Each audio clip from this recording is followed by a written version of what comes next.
같이 살피는 중입니다.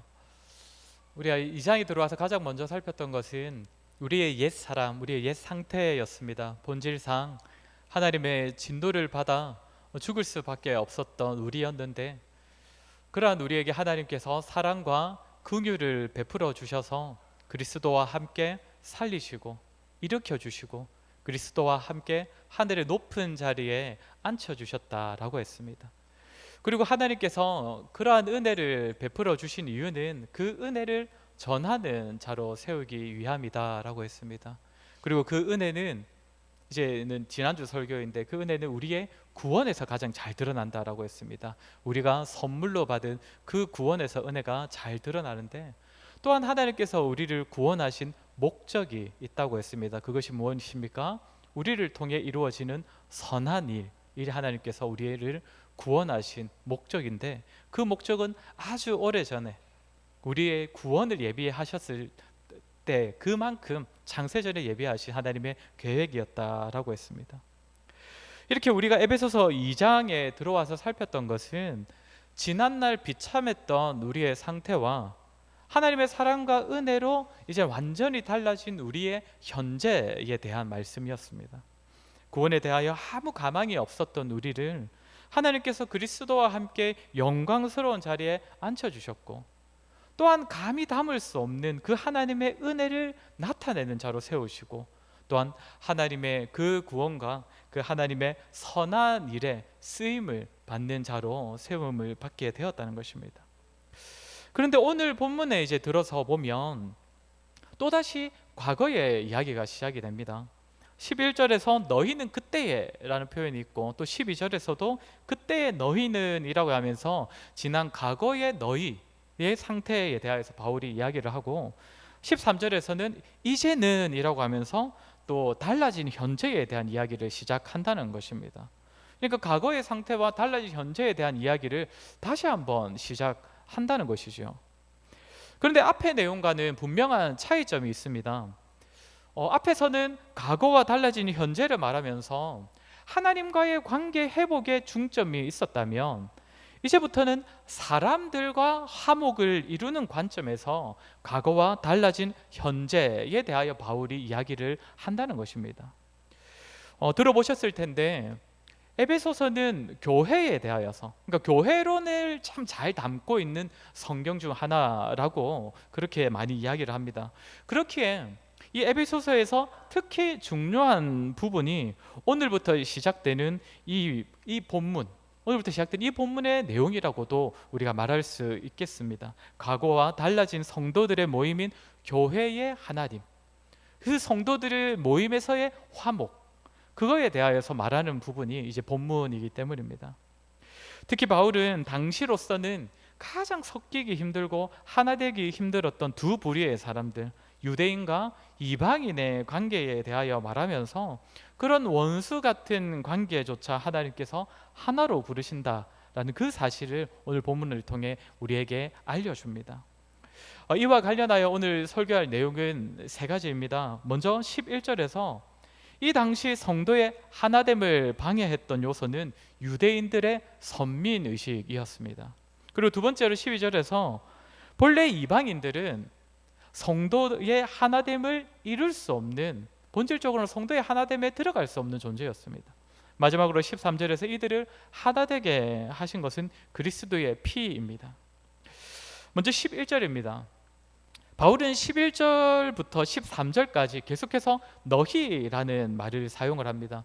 계속 말씀드리지만 에베소서에서 너희라는 표현은 에베소 성도들을 포함한 이방인들을 지칭한다라고 보시면 됩니다. 11절에서는 이방인들을 향해 유대인들이 어떤 마음을 가지고 있는지를 우리가 확인을 할 수 있는데, 우리 11절 말씀 같이 한번 읽도록 하겠습니다. 오늘 본문 11절입니다. 시작. 그러므로 생각하라.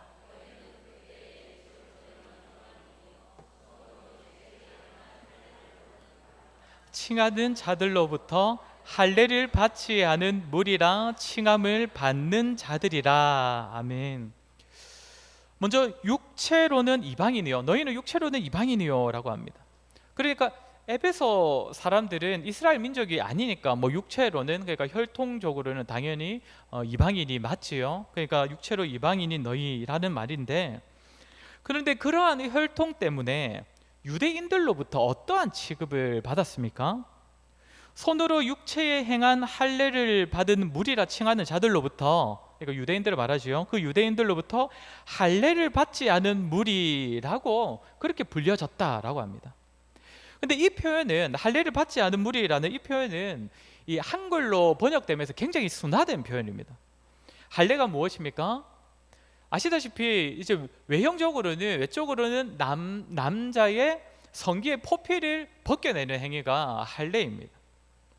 창세기를 보면 하나님께서 아브라함에게 명령을 하셨습니다. 너희 집에 있는 모든 남자는 태어난 지 8일 만에 이 할례를 받아야 한다. 그래서 아브라함의 후손들인 모든 유대인들은 그 명령에 따라 신약 시대까지 와서도 계속적으로 육체의 할례를 행하였습니다. 그런데 이방인들은 할례를 받지 않는 사람들이지 않습니까? 그래서 유대인들은 이방인들을 향하여서 할례를 받지 않는 자들이라 불렀다 하는 것인데, 이 헬라어를 직역을 하면 그냥 포피입니다. 그러니까 껍질이라는 뜻이죠. 그러니까 유대인들은 이방인들을 뭐라고 부른다는 겁니까? 야, 이 포피들아, 야, 이 껍질들아, 이렇게 부른다는 것입니다. 다들 아시죠? 어느 나라든, 그러니까 어느 지역에서든 가장 수치스럽고 치욕스러운 욕은 사실 사람의 성기에 빗댄 욕들입니다. 우리나라도 사실 우리가 쌍욕이라고 하는 그런 말들을 보면 남자든 여자든 그 성기에 빗대어서 아주 더럽고 추악한 그런 욕을 담고 있지 않습니까? 지금 유대인들이 이방인들을 향해 포피드라 부른다는 것은 바로 그런 의미로 부르는 것이죠. 그러니까 유대인들이 이방인들을 향해 가진 마음이 어떠했다는 것입니까? 그런 식으로 불러도 될 만큼 아주 저급하고 천하고 제대로 된 취급을 하지 않아도 될 만한 그런 자들로 여겼다는 것입니다. 그럼 반대로 말하면 할례를 받은 자신들에 대하여서는 어떻게 여겼다는 것입니까? 우리는 저 이방인들에 비하여서 훨씬 더 존귀하고 고급지고 지혜로운 자들이다. 하나님께 인정받은 자들이다. 한마디로 선민의식, 우월의식을 가지고 있었다는 것입니다. 우리는 택함받은 자들이야. 이처럼 유대인들은 이방인들을 거의 사람 취급하지 않는 그런 시선을 가지고 있었는데, 이러한 선민의식이 이방인과 유대인들이 하나 되지 못하게 하는 큰 이유였다는 것입니다. 그런데 오늘 바울이 유대인들을 지칭하면서는 뭐라고 합니까? 손으로 육체에 행한 할례를 받은 무리라고 말하고 있습니다. 그러니까 유대인들을 향하여서 그냥 할례를 받은 사람들, 할례를 받은 유대인 이렇게 말하지 않고 손으로 육체에 행한 할례를 받은 자들이라고 말한다는 것입니다. 바울이 왜 이런 표현을 사용을 하겠습니까? 본래 할례의 의미가 무엇이기 때문입니까? 하나님께서는 아브라함에게 비록 육신의 할례를 행하라고 명하셨긴 하지만 하나님의 백성들이 그 포피, 그 껍질을 벗겨내는 행위를 통하여서 자신들이 하나님으로부터 새 생명을 받은 자들임을 기억하게 하시기 위해서 그런 행위를 명하셨던 것입니다. 그렇게 참된 할례는 무엇입니까? 육신의 할례가 아닙니다. 육체에 행한 할례가 아니라는 것이죠. 손으로 행한 할례가 중요하지 않습니다. 중요한 것은 마음의 할례입니다. 우리 예레미야 9장 26절 말씀을 같이 읽도록 하겠습니다. 예레미야 9장 26절 말씀입니다. 시작. 곧 애굽과 유다와 에돔과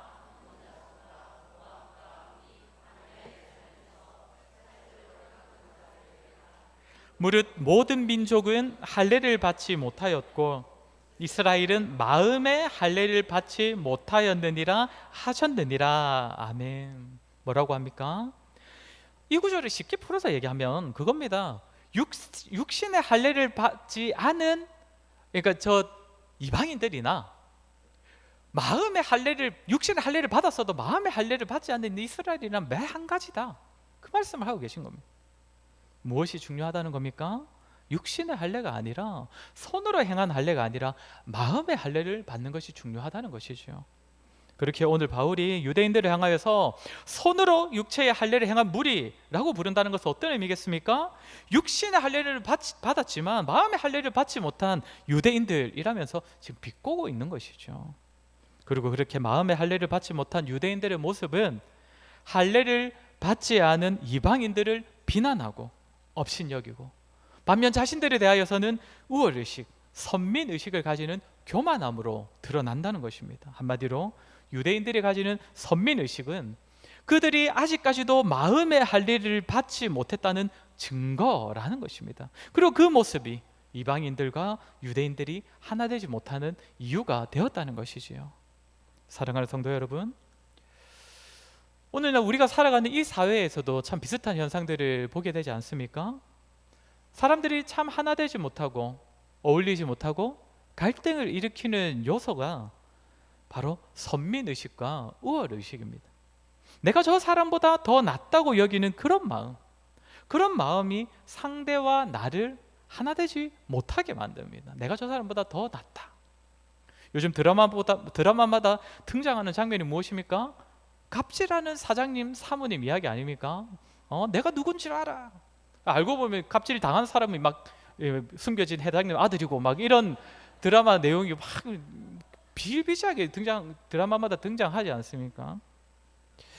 드라마에서나 사회에서나 갑질을 하는 사람은, 그 갑질을 당하고 있는 사람은 결코 자신과 비슷한 사람이라고 취급하지 않습니다. 그런 시선으로 바라보지 않지요. 절대 자신과 한 자리에 있을 만한 사람, 같은 자리에 앉을 만한 사람, 그래서 하나 될 수 있는 사람이라고 여기지 않는다는 것입니다. 그런데 성도 여러분, 성도들이 모여있는 이 교회 공동체 안에도 이러한 마음이 존재할 수가 있습니다. 왜냐하면 죄로 인하여 타락한 사람의 본성은 철저히 자기중심적이고 자기를 높이는 것이기 때문입니다. 타락한 인간은 하나님보다도 자신을 높이려 하기 때문에 다른 사람에 대하여서는 더 말할 것도 없습니다. 물론 성도가 겉으로는 절대 그런 말 하지 않습니다. 겉으로는 절대 내가 저 사람보다 더 낫다고 말하지도 않고 상대방이 나보다 못하다고 말하지도 않습니다. 그리고 스스로도 나는 선민의식, 우월의식 가지지 않은 사람이야 라고 생각할 수도 있습니다. 그러나 은연중에 다른 사람의 모습과 행동에 뭔가 마음에 들지 않는 그런 모습들이 발견될 때에 그런 모습이 또한 나에게는 없다는 사실을 보면서 그걸로 인하여 안심하고 만족하고, 또 그렇게 흠을 가진 사람들에 대하여서는 어느새 그 흠 때문에 은연중에 얕잡아 보는 그런 마음을 품게 될 수도 있다는 것이지요. 그러면서 상대방과 내가 하나 되지 못하는 이유를 상대방에서 찾습니다. 내가 문제가 아니라 저 사람 때문이야. 내가 아니라 저 사람 때문에 하나 되지 못하고 우린 가까워지지 못하는 거야. 그런데 이러한 마음가짐은 오늘 바울의 표현대로라면 어떤 모습입니까? 마음의 할례를 받지 못한 모습입니다. 세례를 받았지만 세례를 받지 못한 자처럼, 교회를 다녀서 성도라고 불리지만 세례를 알지 못하고 하나님을 알지 못하는 불신자처럼 살아가던 모습이라는 것입니다. 사랑하는 성도 여러분, 오늘 바울은 교회를 세워감에 있어서 교회의 하나됨이 너무나 중요하다고 말하는데, 그것을 위해 무엇보다 필요한 것은 서로를 향하여 자신을 낮추는 것입니다. 다른 사람보다 자신을 높이지 않는 것입니다.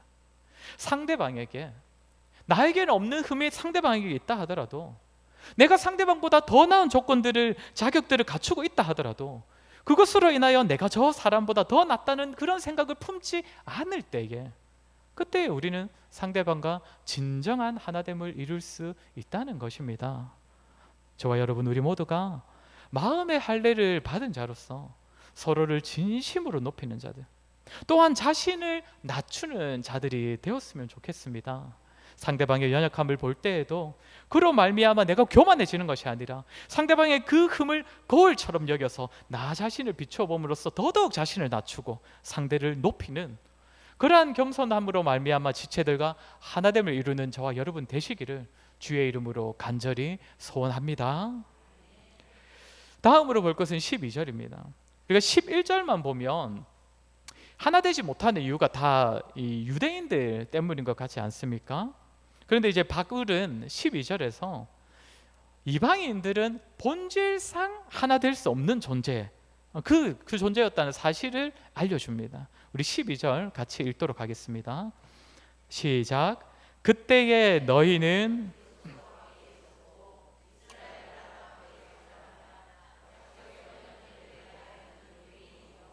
세상에서 소망이 없고 하나님도 없는 자이더니. 아멘.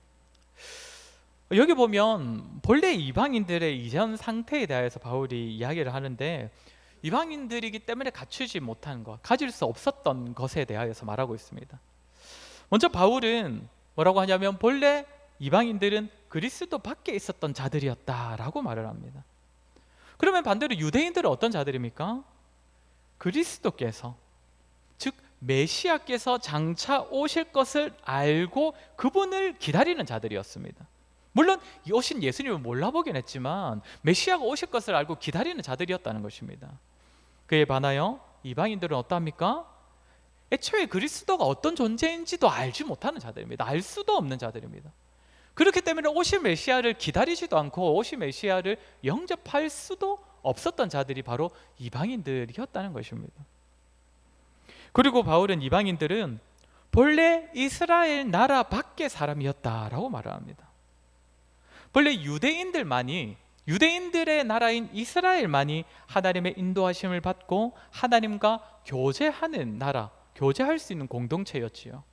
즉 하나님을 아는 공동체는 유대인들, 그러니까 이스라엘 뿐이었다는 것입니다. 그에 반하여 이방인들은 어떠합니까? 그 공동체에 속하지 못하였기 때문에 본래 하나님을 알 수도 없고 그 하나님과 교제할 수도 없었던 자들이었다는 것입니다. 그리고 또 바울은 이방인들을 향해 본래 약속의 언약들에 대하여는 외인이었다라고 말을 합니다.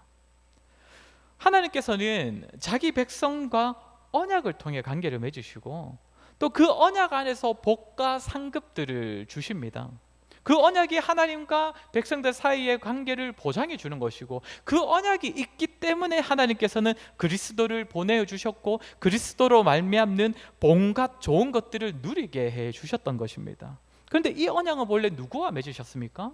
유대인들이죠. 이스라엘과만 원래 이 언약을 맺으셨습니다. 이방인들은 이 언약의 대상이 아니었습니다. 그렇기 때문에 네 번째로 바울은 본래 이방인들은 세상에서 소망이 없던 자들이었다라고 말을 합니다. 물론 자기들 딴에는 가지고 있는 소망이 있었을 것입니다. 자기들이 붙들고 있는 소망은 있었겠지요. 그러나 사실 그것은 참 소망이 아닙니다. 하나님께서 자기 백성들과 맺으신 그 언약만이 사람들에게 있어 참된 소망인데, 이방인들은 그 소망이 없는 자들이었다는 겁니다. 그리고 결론적으로 바울은 본래 이방인들은 하나님이 없는 자들이었다 합니다. 이스라엘을 통하여, 유대인들을 통하여 전해 듣지 않으면 하나님을 알 수도 없고 하나님을 만날 수도 없는 자들이 이방인이었다는 것입니다. 이방인의 과거. 자, 이것이 이방인들의 본래 상태였다라고 바울이 말하는 것입니다. 이 장을 시작하면서도 살폈던 것처럼 하나님을 모르고 하나님을 알지 못하고 믿지 않았던 자들이 얼마나 비참하고 소망 없는 상태에 있었는지를 우리가 살폈는데, 근데 바울이 여기서 또 한 번 말을 해준다는 것이죠. 그러면 바울은 지금 어떤 이야기를 하고 있습니까? 공동체의 하나됨에 대해서 이야기를 하고 있습니다. 공동체가 하나 되지 못하는 것을 말하고 있는데, 왜 이방인이 본래 어떤 존재였는지를 여기서 말을 하고 있는 것일까요? 바울은 에베소서만이 아니라 로마서, 갈라디아서, 자신이 적은 여러 성경 곳곳에서 이 유대인들이 가지고 있는 선민의식, 우월의식이 교회의 하나됨을 망친다라는 이야기를 자주 하고 있습니다. 그러면서 유대인들의 선민의식은 잘못된 것이다, 유대인들이나 이방인이나 동일하다, 한 공동체로 불러주셨다, 이 이야기를 곳곳마다 하고 있습니다. 물론 이것이 맞는 가르침이죠. 정확한 가르침이고 성경적 가르침인데, 사실 이 가르침만으로 끝이 나버리면 이방인들의 입장에서는 어떤 마음을 가지고 있겠습니까?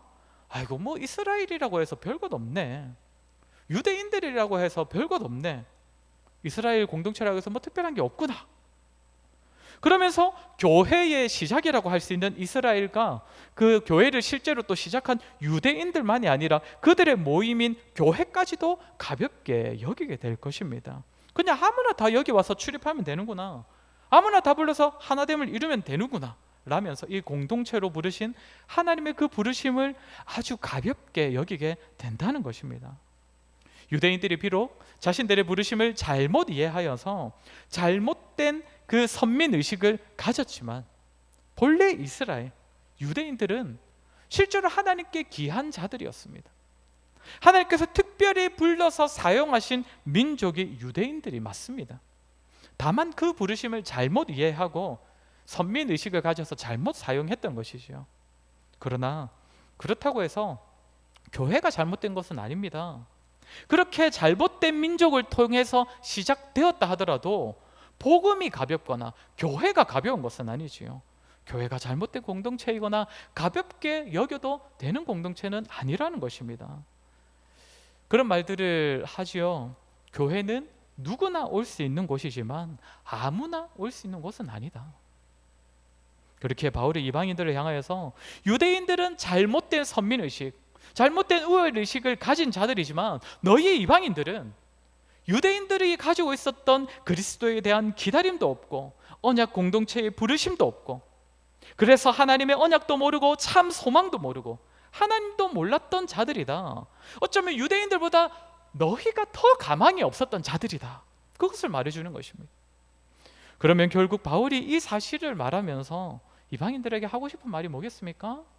너희가 이 공동체, 이 교회로 부름받은 것이 얼마나 귀한 부르심인지, 얼마나 귀한 것인지, 유대인들과 하나 되게 하시는 교회로 부르신 그 하나님의 부르심이 얼마나 크고 놀랍고 존귀하고 감사한 것인지를 기억해야 한다. 이방인들에게 이 말을 전해준다는 것입니다. 사랑하는 성도 여러분, 교회가 하나됨을 이루는 데에 있어서 필요한 마음가짐을 여기서 우리가 또 한 가지 확인할 수 있습니다.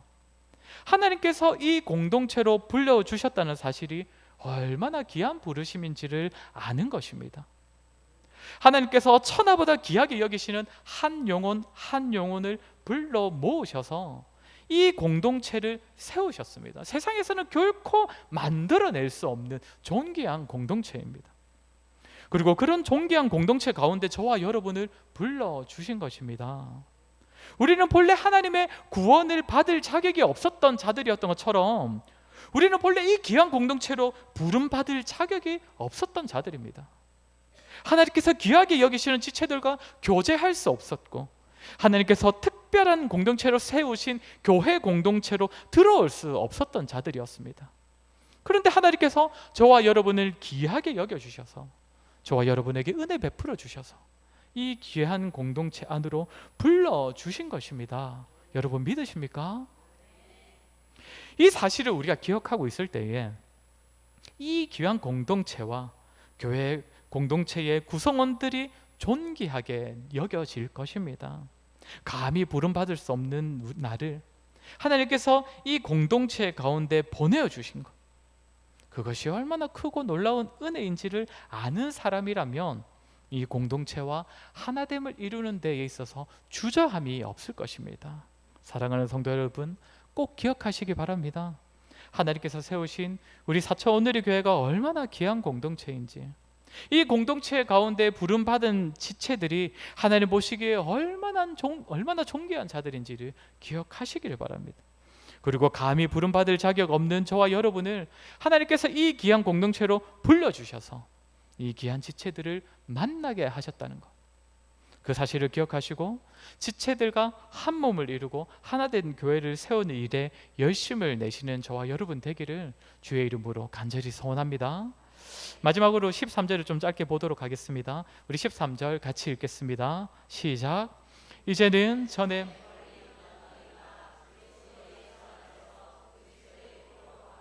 졌느니라. 아멘. 이제는 전에 멀리 있던 너희가, 그러니까 멀리 있었던 이방인들이 그리스도 예수 안에서 그리스도의 피로 가까워졌다라고 표현합니다. 여기서 가까워졌다라는 말은 하나님의 백성이 되었다는 의미로 흔히 사용되는 표현입니다. 너희는 하나님의 자녀, 하나님의 백성이 되는 특권을 누리게 되었다, 이 말을 하는 것이죠. 이제 이방인들이 하나님과 가까워졌다. 그러면 앞에서 계속 바울이 유대인과 이방인들이 하나 되지 못하는 이야기를 꺼내다가 갑자기 왜 이방인 너희는 하나님과 가까워졌다, 하나님의 백성이 되었다, 이 이야기를 꺼내는 것일까요? 유대인과 이방인이 하나 될 수 있는 원동력이 바로 그리스도의 피에 있다, 이 말을 하고 싶은 것입니다. 쉽게 말하면 그리스도께서 피값으로 우리를 사셔서 우리를 세우신 자리는 하나님과 가까워진 자리이면서 동시에 다른 지체와 가까워진 자리, 이방인과 유대인들이라도 하나 되어야 하는 그 자리로 하나님께서 우리를 불러 세우셨다는 것입니다. 사랑하는 성도 여러분, 하나됨을 이루어야 하는 성도들이 반드시 기억해야 할 사실입니다. 그리스도께서 우리를 위하여 죽으심으로써 우리를 하나님께 가까이 나아가게 하셨고, 뿐만 아니라 이웃에게도 가까이 나아가게 하셨습니다. 그리스도의 보혈의 능력이 사람으로서는 결코 하나 되지 못할 것 같은 관계까지도 하나됨을 이루게 하신다는 것입니다.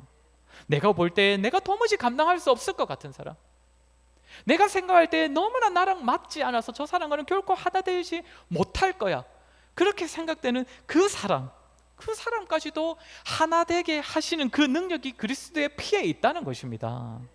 그렇게 성도 여러분, 스스로의 힘과 능력으로 하나됨을 이루려 하지 마시고, 그렇게 하다가는 실패할 수밖에 없습니다. 사실 넘어질 수밖에 없습니다. 감당하기 힘든 지체들이 보일 때에 포기하지 마시고 그리스도의 보혈을 힘입어 다시금 힘을 내어 보시길 바랍니다. 그리스도의 피가 우리를 사셨기에 우리를 세우신 자리가 그 자리에서 하나됨을 이루는 일을 능히 감당할 수 있도록 그리스도께서 친히 도와주실 것입니다.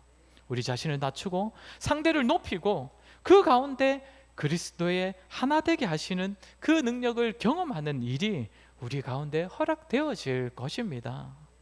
말씀을 마무리하겠습니다. 오늘 들은 말씀처럼 하나님의 뜻 가운데 세워진 교회는 하나됨을 이루는 교회여야 합니다.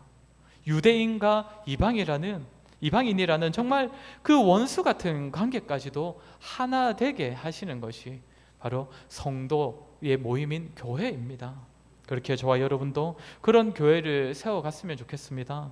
자신을 낮추고 다른 사람들을 높이고 이 귀한 공동체로 부름받았다는 사실 자체로 기뻐하고 감사하는 마음을 가지고, 또한 그리스도의 보혈을 의지함으로써 모든 지체와 더불어 서로 하나됨을 이루는 그러한 저와 여러분 되시기를 주의 이름으로 간절히 소원합니다. 우리 시간 들은 말씀을 기억하며 우리 한번 같이 기도했으면 좋겠습니다. 하나님께서 우리를 교회로 부르셨을 때 한 몸으로 부르셨습니다. 그래야 우리의 교회가 세상에서는 경험할 수 없는 사랑과 섬김으로 하나됨을 이루는 그런 공동체로 세워지기를 바라십니다. 우리 역시 그 하나님의 마음을 헤아려서 하나됨을 이루는 자가 되게 해달라고 기도했으면 좋겠습니다. 우리 이 시간 기도할 때에 하나님, 우리에게 믿음 더하여 주셔서 다른 사람을 바라볼 때에 우리의 마음을 높이지 아니하고 다른 사람의 흠을 보지 아니하고 겸손함으로 상대를 높이고 나 자신을 낮추고 나 자신이 저 사람을 섬김으로써 하나됨을 이루는 삶을 살아가게 하여 주시옵소서. 결코 부름받을 자격이 없었던 저희를 은혜로써 이 귀한 공동체 가운데 불러주셨음을 기억하며 날마다 감사함으로 기쁨으로 이 공동체 가운데 나와 지체들과 하나됨을 이루는 우리가 되게 하여 주시옵소서. 그리고 하나님, 우리의 힘으로는 결코 하나됨을 이룰 수 없는 자들까지도 그리스도의 보혈의 능력으로 그 사람을 섬기고 또 베품으로써 하나됨을 이루는 삶 살아가게 하여 주시옵소서. 우리 시간 들은 말씀을 기억하며 같이 기도하도록 하겠습니다. 기도하겠습니다.